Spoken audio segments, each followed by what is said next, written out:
우리가 주일 오후에 계속해서 고린도 전서 말씀을 보고 있는데, 이것은 그 처해 있는 고린도 교회의 상황 속에서 이것을 고치고 개선하라 하는 방향을 가르쳐준 그러한 말씀이 되는 거죠. 그래서 바울이 고린도에 보낸 고린도 교회 문제에 대한 해결책으로서 써 보낸 내용, 그것이 바로 고린도 전서 후서가 되는 것입니다. 우리가 지난 시간에 고린도 전서 5장 앞부분에서 보았던 것처럼 고린도 교회 안에 문제가 발생했습니다. 심각한 문제가 발생했죠. 그 문제가 무엇이었습니까? 두 글자짜리 한 단어 뭡니까? 고린도 교회 안에 발생한 문제가 뭐였죠? 음행. 그렇죠. 음행의 문제. 음행의 문제가 있었다.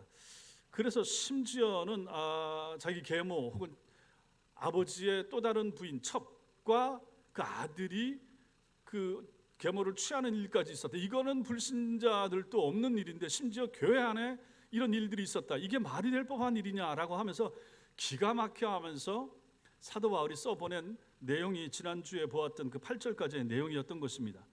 그 부분에 이어지는 내용이 오늘 9절부터 이제 13절 말씀이 되는 것이죠.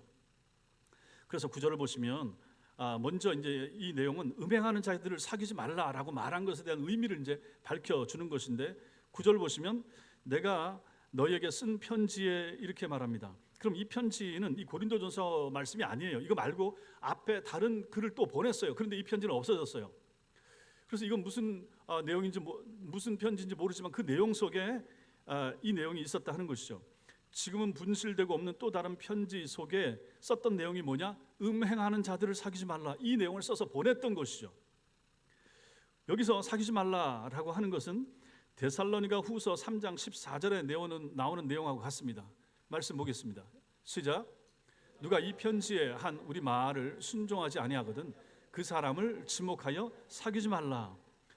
여기 나오는 누가 이 편지는 우리가 지금 주고받는 그런 메일, 이메일 이런 편지가 아니라 하나님의 말씀으로서의 편지를 말하는 것입니다. 여기는 그래서 이 하나님의 말씀에 순종하지 않으면 그 사람이 누군지를 얘기를 해서 알려서 사귀지 말라. 누가 이 편지, 이 하나님의 말씀에서 한 우리 말 이런 사람 가까이 해서는 안 된다라고 했던 그런 말을 순종하지 않으면 그 사람을 지목하여 알려서 그 사람하고 사귀지도 못하게 하라. 이렇게 말을 하고 있는 것입니다. 하나님 말씀 순종하지 않으면 그 사람이 누군지 알려서 그 사람하고 사귀지 못하도록 하라 하는 것이죠.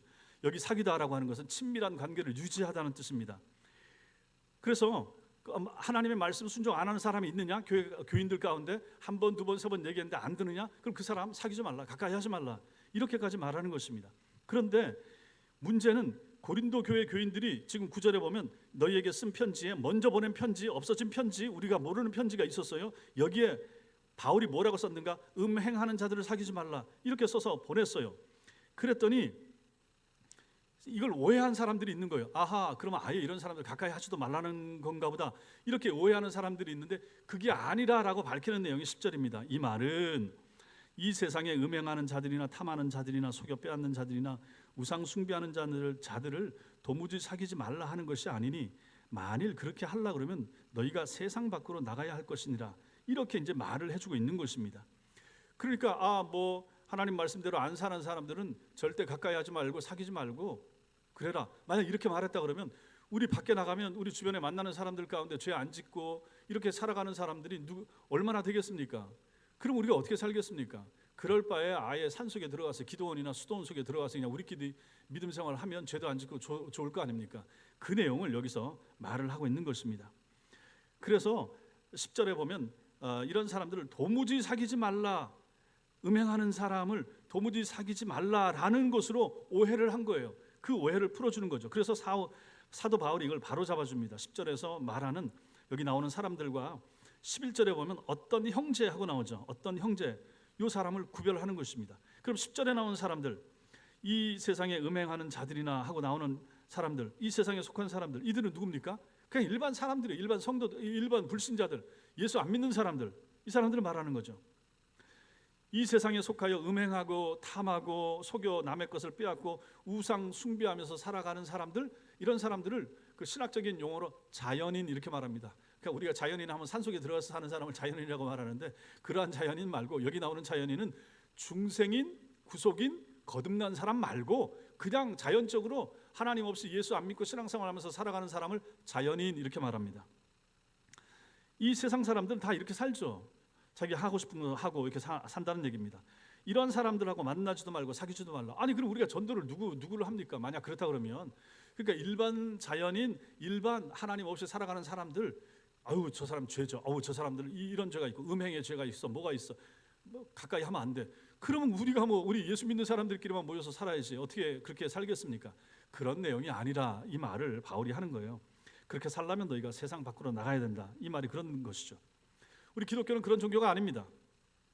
예수님이 우리를 부르신 것은 이 세상 밖으로 나가게 하려고 보낸 게 아니죠. 오히려 교회에 와서 예수 믿고 은혜 받아서 세상 속으로 들어가라, 신자로서 살라, 빛이 되고 소금이 되라, 이렇게 말씀하시죠. 그러니까 세상에서 나오는 것은 하나님의 뜻이 아닙니다. 오히려 우리가 세상으로 들어가야 되는 거죠. 이 세상 속에서 감당해야 될 사명이 있다, 이렇게 말하는 거죠. 뭐 이런 거 싫어가지고 저 이단 사이비에 있는 사람들 자기들끼리 산에 들어가고, 자기들끼리 어디 저 피지 섬 같은 데 가고, 또 어디 뭐 섬이나 땅 저 그 남아메리카 같은 데도 가서 자기들끼리 아르헨티나 이런 데서 땅 사서 자기들끼리 왕국 짓고, 이건 하나님의 뜻이 아니라 하는 것입니다. 하나님의 말씀을 그토록 모르는 거예요. 하나님의 뜻은 거기에 있지 않다. 기도원에 들어가면, 중세 수도원에 거기 깨끗했습니까? 거기서 모든 더럽고 추잡한 일들이 다 수도원 안에서 신부와 수녀 사이에서 일어나지 않았습니까? 거기서 고아원이 처음 생기지 않았습니까? 이런 걸 보면 사람들이 뭐 하나님 잘 믿고 예수 잘 믿는다고 해가지고 세상이 더러워, 세상 끊어야 돼, 세상 가까이 하면 안 돼, 그냥 우리끼리 살아, 사는 속에 들어가자, 이런 사람들이 더 나쁜 지경에 빠지게 되는 것을 보게 되는 거죠. 이단 사이비 신천지 신앙촌 만들고 자기들끼리 해가지고 뭘 잘했습니까? 거기서 모든 악한 거, 모든 더러운 거, 추악한 거 다 거기서 나오고 이렇게 되잖아요. 우리 주님이 우리에게 말씀하시는 것은 그런 부분이 아니라 하는 것을 말하는 거죠. 고린도 사회가 어떤 사회입니까? 고린도 사회, 우리 처음에도 말씀드렸던 것처럼 음행이 아주 심했다. 사람들이 욕심이 많았다. 속여 빼앗는 일이 많았다. 우상 숭배하는 일이 너무 성행했던 사회다 하는 거죠. 그리스도인들이 그 속에서 만약에 여기 고린도 교회에 나오는 사람들이 그 속에서 안 살려면 어떻게 하면 되겠습니까? 나와서 자기들끼리 모여서 살아야 되는데 그게 가능하겠습니까? 안 된다 하는 거죠. 그러니까 바울이 그 얘기를 하고 있는 게 아니라 하는 것이죠. 오히려 그런 속에 들어가서 신자가 그 세상을, 그런 악하고 나쁜 세상을 하나님을 아는 사람들답게 바꿔나가는 것, 그것이 이제 주님이 우리에게 원하는 모습이라 하는 것이죠. 그리고 또 하나 여기서 오해하지 말아야 될 것이 무엇인가? 그렇다고 하나님을 모르는 그들의 삶에 그대로 함께 섞이고 따라가고 그래서도 그거 절대로 안 된다 하는 것을 말하는 것입니다. 고린도 사회가 음행이 가득하고 아주 추접하고 더러웠다고 해서 예수 믿는 사람들도 뭐 다 다른 사람들도 다 이렇게 사는데 뭐 어때 하면서 마냥 따라간다 그러면 그것도 안 될 일이다 하는 얘기를 여기서 하고 있는 것입니다. 우리가 살아가는 이 세상은 하나님을 그 마음에 두기를 싫어하는 사람들의 세상입니다. 그렇죠? 사람들이 예수 안 믿습니다. 우리가 전도하러 이제 수요일 날 계속 나갔었는데 복음을 전하고 하면 잘 안 받아들이고 멀리하고 거부하죠. 여러분들이 주변에서 전도를 해도 마찬가지일 것입니다. 이 세상은 이런 세상이라 하는 것이죠. 그러다 보니 이 세상에 기준이 없고, 그러니까 세상 법에만 걸리지만 않으면 뭘 해도 괜찮고 들키지만 않으면 괜찮고 이제 이런 식으로 많이 이제 흘러가는 거죠. 이런 세상에 여러분과 제가 살고 있는 것입니다. 이 세상을 보여주고 있는 하나님 말씀이 골로새서 3장 5절입니다. 골로새서 3장 5절 시작. 땅에 있는 지체를 죽이라. 곧 음란과 부정과 사욕과 악한 정욕과 탐심이니. 땅에 살아가는 사람들, 예수 없이 살아가는 사람들, 그러니까 예수 없어도 도덕이 있잖아요. 윤리가 있고 기본적으로 양심 있는 사람들은 그래도 가정을 지키려고 하고 제대로 살려고 노력을 한다 하는 것입니다. 근데 그것도 믿지도 못하는 사람들도 굉장히 많죠. 이러한 세상을 향하여 신자들에게 주는 하나님의 말씀, 바울의 가르침이 무엇인가? 땅에 있는 지체를 죽이라. 땅에 있는 지체, 여러분과 제가 이 땅을 살아갑니다. 우리는 몸을 가지고 이 땅을 살아갑니다. 그런데 사람은 두 가지 요소로 이루어져 있다고 그랬습니다. 사람은 뭐하고 뭘로 이루어져 있죠? 사람은 뭐하고 뭘로 이루어져 있습니까? 그렇죠. 육신과 영혼 둘로 이루어져 있습니다. 영혼육 3분설이 아니라 영혼과 육체 둘로 이루어져 있다고 그랬죠. 동물은 육체밖에 없다고 그랬습니다. 그것이 아무리 귀엽고 아무리 재롱을 떨고 아무리 무슨 뭐 내 가족같이 여긴다고 해도 동물은 동물이고 그건 영혼이 없습니다. 죽으면 끝입니다. 그렇기 때문에 우리도 저 4층에서 동물을 저 2마리 키우고 있지만은 그냥 이뻐하고 그 정도 선에서 그쳐야지 가족처럼 이제 가족으로 그러다가 이제 개를 아주 호적에 집어넣겠어요. 요즘 세상 사람들 하는 거 보면 아니 뭐 저 유산도 물려준다 그러더라고. 그럼 그 가족 아니겠습니까? 잘 살아봤자 13년 14년 사는 건데 그걸 그렇게까지 그거 아닙니다. 신자들은 그 면에 대해서 잘 생각해야 됩니다. 심지어 외국에서 그 성공회나 이런 데도 마찬가지고 개를 데리고 오면 세례 주는 날이 따로 있어요. 봄에 4월 달에 미쳤지. 어? 그걸 또 성공회 목사들은 개한테 세례를 주는 거. 아니 세례는 누가 받습니까? 사람이 이렇게 말하지 말고 세례는 누구한테 주는 거예요? 죄인한테. 죄를 깨닫고 자각하고 이 사람한테 세례를 주는 거잖아요. 아니 개가 죄가 있어요? 개가 잘못한 게 뭐 있습니까? 욕심내서 우리 개 2마리 보면 옆에 거 작은 놈 거 큰 놈이 뺏어 먹는데 그게 죄지. 그러면 그 본능에 따라 사는 거 아니겠습니까? 그러니 그런 걸 가지고 사람 취급한다든지 하는 것은 안 되고, 여기서도 모르겠어요. 개나 고양이 엄청 귀여워하고 하는 사람이 있겠지만은 그 정도 할 수 있어요. 그냥 적당한 선에서 하셔야지 사람 못지않게 한다든지 그렇게 하는 것은 이거는 창조 원리에 어긋나는 것입니다. 좀 심하게 말하면 잡아먹어도 개를 잡아먹으라는 것이 아니라 동물들은 잡아먹고 다 그렇게 먹으면서 저 돼지고기 소고기 드시잖아요. 하나님이 처음에는 에덴 동산에서 육식이 허용되지 않았어요. 타락하고 나서 노아 홍수 지난 다음에 육식까지 허용이 됐단 말이에요. 결국 정 필요하고 하면 그거 이제 잡아먹고 뭐 그렇게 하는 것이, 그러다가 이제 예쁠 때는 또 예뻐하고 집에서 키우는 개를 잡아먹으라는 것이 아니라 하여튼 그 정도 수준인데, 이걸 가지고 영혼이 없는 존재를 영혼이 있는 존재인 것처럼 그렇게 생각하고 그렇게 아끼는 것은 성경적이 아니라 하는 얘기를 하는 것입니다. 땅에 있는 지체, 여러분과 제가 영혼과 육체로 이루어져 있는데 땅에 있는 지체를 죽이라. 우리가 땅에 이 몸을 가지고 삽니다. 우리 영혼이 이 속에 담겨 있습니다. 근데 여기서 말하는 것은 무엇입니까? 땅에 있는 지체를 죽이라라고 말합니다. 땅에 있는 지체는 우리의 옛 본성을 얘기하는 거예요. 여러분과 제가 거듭나서 신자가 돼서 예수 믿음에도 불구하고 여전히 옛날 욕심, 옛날 탐식, 옛날 음욕, 이것은 여전히 있는 거예요. 안 그렇습니까? 사람들이 이런 거 없애보려고 별별 짓을 다 하고 중세시대 산속에 들어가고 뭘 하고 다 그랬지만은, 그런다고 해서 마음속에서 일어나는 죄, 이게 죄의 뿌리, 이거 없어지지가 않더라 하는 것입니다. 그래서 그걸 가지고 여기서 말하는 거예요. 땅에 있는 지체를 죽이라. 즉 죽일 수 있는 부분이기 때문에 바울이 골로새 교인들에게 얘기를 하는 거예요. 땅에 있는 지체, 그 지체의 종류가 무엇인가? 음란, 남자나 여자나 모든 사람들 마음속에 있는 음란, 이 음란의 마음. 이것은 뭐 어렸을 때 몇 살 때부터 생기는지 정확히 저는 잘 모르겠습니다. 뭐 10대 때나 이럴 때부터 생길 수 있겠죠. 언제까지 갈 것인가? 이건 뭐 모르겠어요. 70대, 80대까지도 충분히 있을 수 있는 것입니다. 그러한 음란의 마음, 이것이 이제 만약에 결혼이라고 하는 틀 안에서만 그것이 이제 드러난다, 그럼 그건 문제가 안 돼요. 그러나 결혼이라고 하는 틀을 벗어난 상태에서 음란에 대한 이 마음에 대한 이것이 밖으로 표출되고 한다, 그러면 이것은 이제 문제가 되는 것이고 가정을 깨는 것이고 이게 이제 불륜이 되는 것이고, 이런 것은 사회적으로도 문제가 되고, 결국 요즘 미혼모 출산, 어린 애들 뭐 화장실에서 낳았다가 뭐 어디다가 했다가 뭐 별별 말도 안 되는 일들이 이제 생기는 것이 다 이런 것 때문에, 미혼모 문제 뭐 이런 것도 다 여기에 해당되는 거 아니겠습니까? 자기네가 육신이 좋아서는 쾌락을 즐기고 거기에 대한 그 대가나 결과를 책임 안 지려고 하는 것 때문에 일어나는 모든 문제가 얼마나 많습니까? 이거 음란에 대한 부분은 죽여야 된다. 죽일 수 있기 때문에 하나님이 말씀하시는 거예요. 땅에 있는 지체, 땅에 있는 지체인 거예요. 우리가 하나님 나라 가면 이 부분이 없어지는 거예요. 이제 천사와 같아지는 것이고 거기는 남녀 성별도 없어지는 곳이기 때문에 이런 부분이 없겠지만, 땅에 살아가는 동안에는 이 문제가 있는 거예요. 이 문제가 얼마나 심각한가.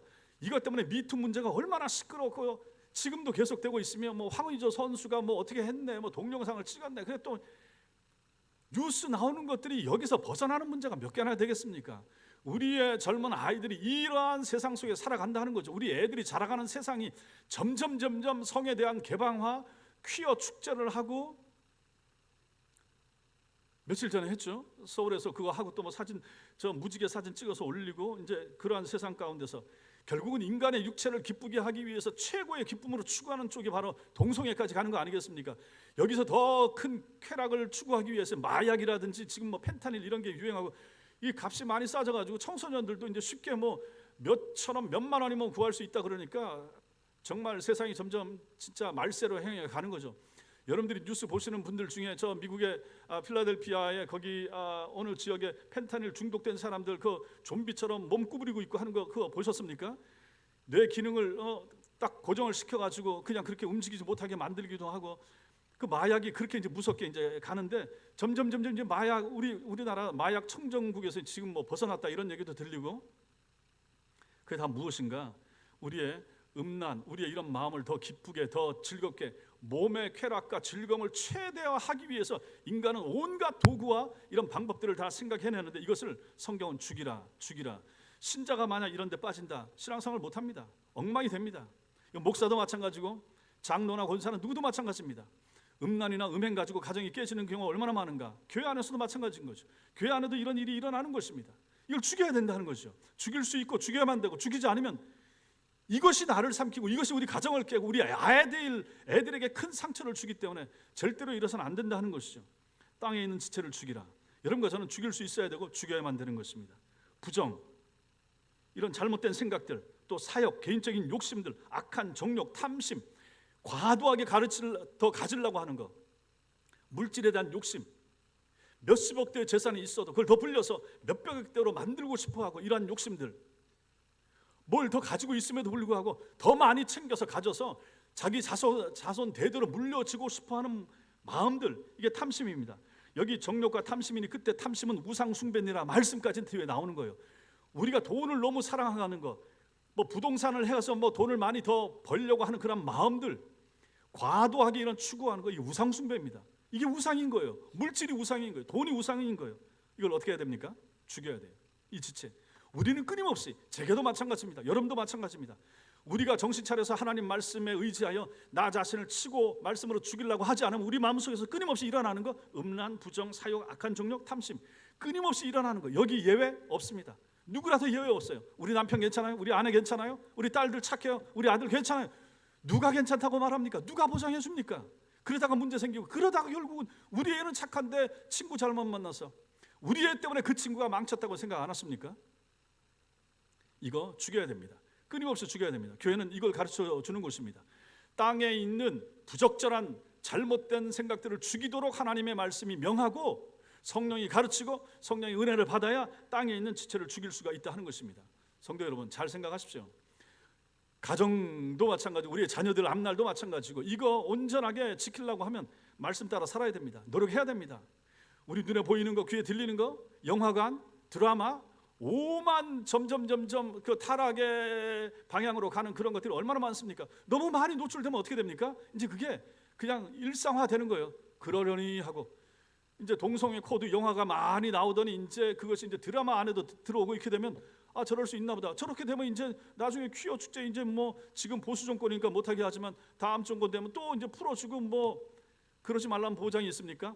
법적으로도 이제는 그 동성혼에 대하여 점점 이제 개방하는 쪽으로 나가고, 정의당이나 이런 쪽에서는 계속해서 이걸 발의해서 올리고 하니까 자꾸 이러다 보면 저렇게 될 수 있겠다, 그런 생각이 드는 거예요. 땅에 있는 지체, 음란, 더러운 짓, 악한 욕망, 탐욕, 이것들로 말미암아 뭐가 임합니까? 하나님의 진노가 임하는 거예요. 가정이 깨지는 것, 이게 하나님의 징계로 임하는 것입니다. 이런 것들 때문에, 음란이나 이런 탐심이나 이런 사욕이나 이런 잘못된 것들 때문에 결국은 가정이 힘들어지는 거죠. 이것은 하나님의 진노가, 하나님의 심판, 이렇게도 볼 수가 있는 것입니다. 그래서 이것을 하나님께서는 죽이라라고 말하는 거죠. 무엇으로 죽일 수 있습니다? 무엇으로 죽일 수 있습니까? 은혜가 있어야 죽입니다. 은혜를 받아야 죽일 수가 있는 거예요. 성령의 능력을 받아야 죽일 수가 있는 거예요. 여러분과 제가 그래서 말씀으로 무장하고 기도해서 하나님의 은혜를 받아서 오늘 주일날 교회 와서 예배 드리고 그 힘을 받아서 또 내일부터 나가는데 귀에 들리는 거, 눈에 보이는 거, 거스르는 거, 악한 거, 탐심을 유발하는 거, 음란한 마음을 일으키는 거, 이런 것을 죽일 수 있는 힘을 교회에서 받아서 성령의 능력 가운데 무장한 채 나가야 그나마 살게 되지 않겠습니까? 그러다가 또 실수하고 좀 약간씩 넘어질 수도 있지만 다시 돌아와서 그 다음 주에 또 재충전하고 하나님 은혜를 주옵소서, 이렇게 살아가는 세상, 그것이 여러분과 제가 사는 이 세상이라 하는 것이죠. 그러니까 우리는 이 세상에 존재하면서 이 세상을 본받고 이 세상의 삶과 섞이고 이 세상과 함께 죄악의 길, 죄악의 낙을 절대로 누려서는 안 될 사람들이 바로 신자들인 것입니다. 이것이 결코 쉽지는 않아도 그런 삶을 살도록 부름받은 사람들이 여러분과 저인 것입니다. 생각해 보십시오. 음식을 먹는 것도 마찬가지죠. 먹는 거 좋아하면 이것도 탐욕이죠. 탐욕, 탐심, 음식에 대한 욕망, 모든 것에 대해서는 다 욕망이 있잖아요. 먹고 싶은 거, 먹는 거 좋잖아요. 그거 싫어할 사람이 어디 있습니까? 그러니 이런 걸 만약에 자기 몸 생각한다, 건강 생각한다 그러면 자기가 절제해야 되고 줄여야 되고 애를 써야 되는 거죠. 저절로 가만히 있으면서 먹을 거 다 먹으면서 우리가 몸이 좋아지기를, 건강하기를 우리는 바랄 수가 없는 것입니다. 몸에 질병이 있으면 그거 조심해야 되고 줄여야 되고 현미 드셔야 되고 당 있고 뭐 하면 혈압 있고 하면 노력을 많이 해야 되는 거죠. 안 하면서 건강해지기를 바라는 것은 이건 말이 안 되는 것입니다. 그러니 이거 쉽지 않습니다. 그런데 노력을 해야 되는 거죠. 그래서 우리 우리 장로님들도 마찬가지고 음식 조절하시고 애를 쓰시고, 저는 또 그 유혹하기 위해서 또 사탕씩 막 하나씩 더 드리고 막 얘기하고 조사에 막으시고, 노력 안 하면 그거 잘 안 된다 하는 것입니다. 사도 바울이 음행하는 사람들을 사귀지 말라고 한 그 참된 의도가 무엇인가? 11절에 보십시오. 11절에 어떤 형제, 내가 너희에게 쓴 것은 만일 어떤 형제라 일컫는 자가 음행하거나 탐욕을 부리거나 우상 숭배를 하거나 모욕하거나 술 취하거나 속여 빼앗거든 그 사람을 사귀지도 말고 그런 자와는 함께 먹지도 말라 함이라. 이렇게 말씀을 하고 있습니다. 여기 어떤 형제 누굽니까? 교회 내에 있는 그리스도인들입니다. 아까 10절에 나오는 사람들은 누굽니까? 불신자들입니다. 자연인들. 불신자들이 그렇게 사는 사람들이니까 그냥 내비두고 일단은 교회 안에서, 교회 안에 있는 형제, 어떤 사람이 했을 때 어떻게 해야 되는가? 11절입니다. 11절에 말하고 있는 대로 음행하고 탐욕 부리고 우상 숭배하고 모욕하고, 이 모욕은 거친 말로 남을 비방하고 다른 사람 마음에 상처를 주는 것을 말하는 것입니다. 이런 사람 술 취하고 속여 빼앗는다, 이걸 가지고 습관적으로 계속 행하면서 살아가는 사람들이 만약에 교회 안에 있다고 할 때, 교인인데 이런 것을 계속해서 하면 안 됩니다라고 주변에서 얘기하고 그거 죄입니다라고 얘기함에도 불구하고 그 말을 안 듣고 계속해서 이 일을 하면 어떻게 하는가? 그 사람 사귀지도 말고 함께 먹지도 말라, 이렇게 말하는 것입니다. 형제가, 즉 형제라고 말할 때는 은혜 받았다, 예수를 안다라고 생각하는 거죠. 그런데 그러한 사람이, 우리가 만약에 교회 신앙생활을 하고 구역을 같이 하는데 어떤 사람이 잘못된 길로 가고 만약 하는 거 알아요. 알면 어떻게 해야 됩니까? 말려야 된다는 얘기죠. 그렇게 하면 안 됩니다. 그러다가 가정 깨집니다. 그 하나님 앞에서 죄입니다라고 얘기를 해줘야지 내버려 두면 안 된다 하는 것이죠. 그런 사람들은 결국은 사귀지도 말고 가까이 해서도 안 된다, 함께 먹지도 말라. 물론 옆에 있는 사람이 그걸 막고 그러면 안 됩니다라고 말하고 했음에도 불구하고 계속해서 그 일을 한다 그러면 이 사람은 참 신자가 아닐 가능성이 많죠. 거짓 성도, 명목상의 신자일 가능성이 많습니다. 결국 이런 사람들은 교회를 죄악의 행실로 더럽히고 교회의 거룩상을 파괴하고 순교를 훼손하는 자들입니다. 교회 안에 그런 사람들이 있고, 그런 사람들을 만약에 우리 지난주에 보았던 것처럼 출교시키지 않고 내버려 두면 교회가 썩은 사과 하나 때문에 옆에 사과 썩고 하는 것처럼 교인들이 같이 그러한 것에 휩쓸릴 가능성이 있다는 것입니다. 저도 가끔 듣습니다. 어느 교회는 술을 마신다더라, 뭐 청년부가 모여서 끝난 다음에 맥주를 마신다더라. 그러니까 우리는 그런 것이 좀 이해가 안 되는데, 그러한 것에 만약에 길들여졌거나 그렇게 하는 문화 가운데 살아간 사람들은 충분히 또 그럴 수가 있고 그런 거예요. 그래, 이게 말이 되겠는가 하는 것이죠. 교회 안에 만약 그런 일이 있다, 이거 안 될 것이다, 안 된다 하는 것이.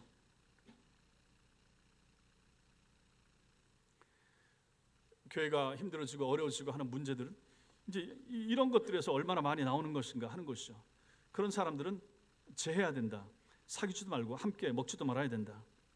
이 사람들 때문에, 그 한두 사람 때문에, 그 몇 사람 때문에 교회가 시험에 들 수가 있고, 그 사람 때문에 영향을 받아서 괜찮네, 이렇게 교회 모임 가운데 예수 믿는 사람들은 모여도 맥주 한두 잔 해도 괜찮겠네. 만약 이것이 허용이 되고 용인이 된다, 그 한 잔 마신다고 해서 죄야, 그거 꼭 지옥 떨어진다 이렇게 말할 필요는 없습니다. 그렇게까지 얘기하지는 않아요. 근데 그것이 이제 일상화되고 그것이 익숙해지고 그것이 이제 생활화되고 이렇게 되면 그것이 이제 문제가 된다 하는 것이죠.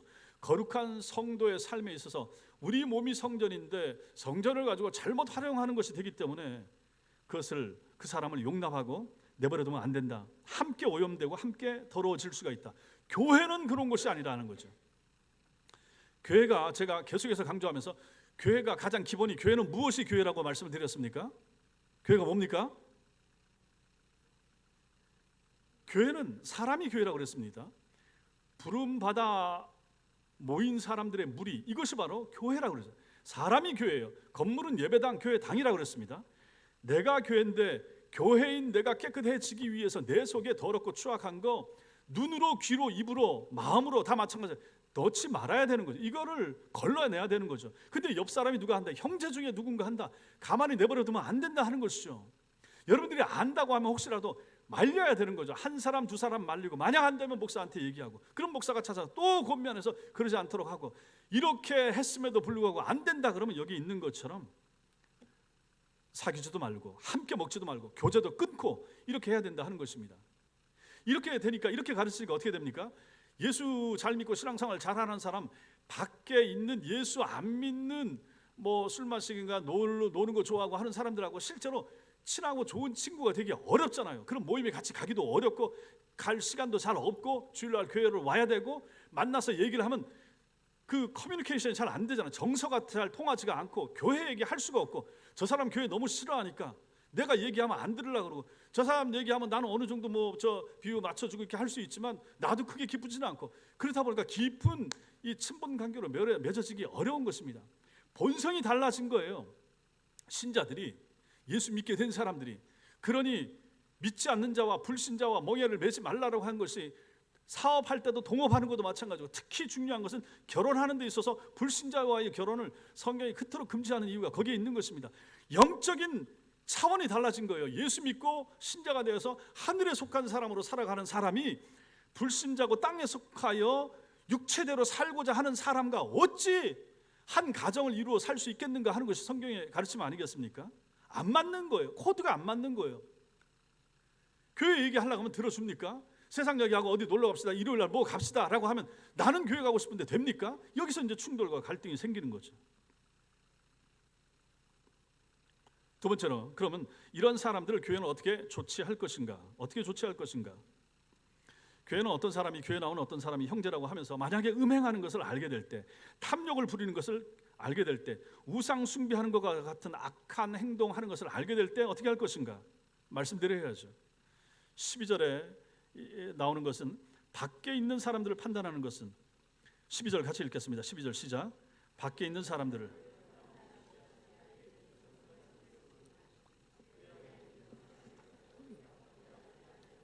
그렇죠. 밖에 있는 사람들 누굽니까? 불신자들, 자연인을 얘기하는 거죠. 이런 사람들은 우리가 굳이 뭐 판단을, 불신자들이 어떻게 살든지 뭐 우리가 좀 알고 가까이 하는 사람들이라면 마음을 쓰고 뭐 이렇게 할 수 있겠지만, 그거 아닌 사람들이 어떻게 살든지 우리가 뭐 굳이 어떻게 상관하고 간섭하고 하겠어요? 못하는 거죠. 예수 그리스도 밖에 있는 사람들, 세상 사람들, 불신자들은 어차피 그런 길을 가는 사람들입니다. 그들은 우리가 상관할 바가 굳이 아니죠. 죄 있는 자들을 쫓아내라는 말씀은 그런 사람들에게 해당되지 않죠. 아멘. 교회 안에 있지도 않고 밖에 있는 사람들을 우리가 어떻게 쫓아냅니까? 말이 안 되죠. 그런데 중요한 것은 뭡니까? 교회 안에 있는 사람들이야 너희가 판단하지 아니하랴, 이렇게 말합니다. 교회 안에 있는 사람들은 교회가 판단해야 된다는 말이에요. 지혜가 있다고 자랑하고 방언하고 예언의 은사가 있다고 자랑하는 이 고린도 교회 교인들아, 너희가 그런 일들 하나를 제대로 처리하지 못하느냐, 지금 이 책망을 하고 있는 거예요. 교인 가운데 이렇게 악한 행동을 하고 있는 사람이 있음에도 불구하고 이걸 왜 계속 가만히 내버려 두느냐. 그러니 너희 교회가 썩지. 그 한 사람 때문에 옆 사람 오염되고 옆 사람 오염되고 교회가 부패해져 가지. 그거 왜 잘라내지 않느냐라고 바울이 책망하는 말이 여기에 나오는 것입니다. 교회가 하나님의 말씀을 분명하게 의지하고 있다면 하나님의 말씀에 근거해서 분별하여 그 일을 처리해라, 그 말입니다. 그런데 고린도 교회는 그걸 못하고 안 한 거예요. 그래서 지금 책망을 받고 있는 거예요. 13절에 보시면 밖에 있는 사람들, 자연인들은 13절 읽겠습니다. 시작. 밖에 있는 사람들은 하나님이 심판하시려니와 이 악한 사람은 너희 중에서 내쫓으라. 보십시오. 밖에 있는 사람, 자연인, 예수 안 믿는 사람은 누가 심판합니까? 하나님이 심판한다. 예, 악한 사람들, 그냥 하나님 없이 살아가는 그 사람들의 생활과 삶에 대해서는 결국은 궁극적으로 하나님이 판단하시고 심판하신다 하는 것입니다. 그러니 우리가 나서서, 나설 일도 아니지만 나서도 소용도 없지만 우리가 관여할 건 아니에요. 그러나 교회 안에는 다르다. 신자들은 그래서는 안 된다 하는 것을 여기서 말하고 있는 거죠. 그것을 말하는 거 로마서 2장 5절에도 이 말씀이 나타납니다. 로마서 2장 5절 시작. 진노의 날 곧 하나님의 의로우신 심판이 나타나는 그날, 그 사람들의 그 악행에 대하여 하나님이 심판하신다. 세상에서 악하게 살아가는 모든 사람들, 북한의 김정일, 김정은, 여기도 마찬가지고 모든 이 땅에서 죄악을 저지르고 하나님 없이 살아가다가 죄악을 저지르고 하는 사람들, 땅의 법의 심판도 받겠지만 궁극적으로 또 법의 심판받지 않고 교묘하게 드러나지 않게 죄 짓는 악행을 일삼는 사람들이 얼마나 많습니까? 그런데 드러나지도 않고 들키지도 않고 그렇게 살다가 이 땅을 떠나기도 하죠. 그 모든 사람들에 대하여 하나님이 나중에 궁극적으로 심판하신다 하는 말씀이 이 말씀이 되는 거예요. 그래서 밖에 있는 사람들은 하나님이 심판하신다. 바깥에서 불륜을 하고 불신자들이 한 것에 대해서 들키지 않으면 그냥 넘어갈 수가 있죠. 그럼에도 불구하고 그 일에 대하여 결국은 하나님께서, 왜냐하면 하나님이 이 모든 사람들을 다 만드신 분이니까요, 그것마저도 하나님께서 결국은 판단하고 심판할 날이 있을 것이다 하는 것입니다. 히브리서 13장 4절 말씀에도 비슷한 말씀이 나옵니다. 시작. 음행하는 자들과 간음하는 자들을 하나님이 심판하시리라. 이거는 교회 안에 있는 사람도 마찬가지고 교회 밖에 있는 사람들도 마찬가지입니다. 건전하게 가정을 꾸리면서 살아가야 될 사람들이 그렇게 못하는 것에 대하여 하나님이, 불신자들도 하나님이 심판하시고 신자들은 더더욱 하나님이 가만히 안 두는 거죠. 이 땅에서는 자신들이 살고 싶은 대로 사니까 자신들 뜻대로 음행하고 간음도 행하지만 하나님께서는 반드시 그들을 심판하신다. 심판하시는 그날이 있을 것이다. 자, 그런데 중요한 것은 교회 안에서, 교회 안에 신자가 있다, 이런 사람이 있다, 가만히 내버려 두면 안 된다. 얘기를 하고 권고를 해서 그 행동을 끊도록 하지 않도록 해야 되고, 그런데 그 말을 안 듣는다, 계속 거역한다. 그럼 어떻게 하는가? 이 약한 사람은 13절 맨 끝에 너희 중에서 내쫓으라 이렇게 말하죠. 출교, 교회에서 내쫓으라. 출교한다라고 하는 것은 이제는 교인으로, 형제로 취급을 안 한다 하는 것입니다. 당신은 하나님의 말씀을 버렸습니다. 당신은 그렇게 가르쳐주고 우리가 같이 배운 이 하나님의 말씀의 법에서 몇 번을 얘기했음에도 불구하고 그 말씀을 안 들으니까 당신은 이제 하나님의 사람 아닙니다. 당신은 우리와 상관이 없습니다. 내버리는 거, 이게 바로 출교가 되는 것입니다. 교제를 금지시킬 뿐만 아니라 교회에서 내쫓는 거죠. 교회 안에서 발생하는 일에 대해서는 교회가 반드시 이렇게 바르게 판단해서 조처를 취해라. 이 일을 어디서 하는가? 가장 먼저 교회에서 해야 될 부서가 어디입니까? 이것은 바로 당회에서 하는 것입니다. 그래서 당회가 중요한 것이고, 장로님들이 살펴야 되는, 교인들의 삶을 살펴야 되는 거예요. 그리고 최종적으로 이제 이런 면에 대해서 이제 징계를 하고, 만약에 어떤 사람을 권징을 해서 할 때는 이제 공동의회를 통하여 이걸 하고 그 다음에 교회 주보에다 내고, 이런 일까지 이제 나타나는 거죠. 그러니 이게 이제 가장 먼저는 장로님들이 중요하게 이 일을 살펴야 되는 거예요. 교인들의 삶을 살피고 들어야 되고, 가까이 가야 되고, 교인들과 친밀해져야 되고, 구역 모임 같은 데도 관심을 가져야 되고, 그런 이유가 다 필요가 여기에 있는 것입니다. 왜 그렇습니까? 우리 교회를 지키기 위해서 그런 거죠. 교회 때문에 그런 것이죠. 목사나 그 누구 때문이 아니라 우리 교회가 깨끗하고, 우리 교회가 좋은 교회고, 우리 교회가 평안한 교회고, 우리 교회가 영적으로 진리 안에서 안전한 교회여야 하기 때문에 잘못된 요소, 그 잘못된 요소는 밖에서도 들어올 수 있지만 교인들의 삶 가운데서 나타나기가 쉽기 때문에 그런 것입니다. 우리가 신자인데 밖에 나가서 엉뚱한 짓을 할 수가 있잖아요.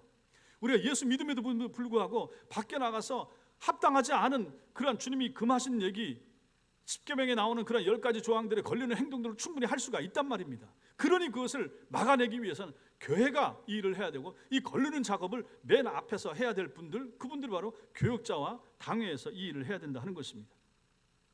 그리고 권고하고, 들으면 다행이고, 그러면 제일 좋고, 만약에 안 듣는다 그러면 쫓아내는 것까지 교회가 해야 된다 하는 것을 여기서 말하고 있는 것입니다. 바울은 사랑을 강조하고 믿음을 강조하고 은혜를 강조했습니다. 그러나 교회가 죄악이 들어왔을 때, 교회 안에 죄가 점점 커지는 것을 볼 때, 그때는 단호하고 엄격했습니다. 사랑의 실천도 진리 안에서만 가능한 것입니다. 우리는 성도를 사랑합니다. 아껴야 되고 아낍니다. 영혼을 끝까지 책임져야 됩니다. 그러나 그것도 진리 안에서입니다. 말씀을 받아들이고 인정하고 수용하려고 하는 사람의 하나에 우리는 끊임없이 사랑하고 아껴야 되는 거죠. 그러나 만약에 이런 진리 말씀을 수용하지 않는다, 잘 안 들으려고 한다, 자기 고집대로 자기 생각대로 하려고 한다, 교회와 당회의 지도와 질서에 따르지 않는다, 그럼 어떻게 하겠습니까? 불신자처럼 내보내야 되는 거죠. 우리가 사이비 집단 사랑하지 않습니다. 이단 사이비 신천지 하나님의 교회 사랑하지 않습니다. 왜 그렇습니까? 그 사람들은 진리에 속하지 않기 때문입니다. 우리가 아끼고 우리가 책임지고 우리가 끝까지 사랑해야 될 사람들은 진리 안에 속해 있는 우리 구역 식구들이고 우리 교인들입니다. 그리고 다른 교회에 있는 사람들도 마찬가지입니다. 참 진리와 참 신앙 안에 있으면 그 사람들도 형제입니다. 같이 하나님의 나라 갈 사람들입니다. 그러니 그들의 허물 덮어줄 수 있고 그들의 실수 연약함 이해할 수 있고 감싸 안을 수 있습니다. 그러나 이게 정도가 있다 하는 것이죠. 계속해서 그 일을 행하고 있고 어떤 가르침이나 권고나 이 가이드라인을 선을 넘는다, 그러면 이제 이때는 어떤 교회가 조처를 취해야 된다 하는 것을 여기서 말하는 거죠. 이단 사이비 집단 우리는 같이 할 수가 없습니다. 진리 안에 있지 않기 때문입니다.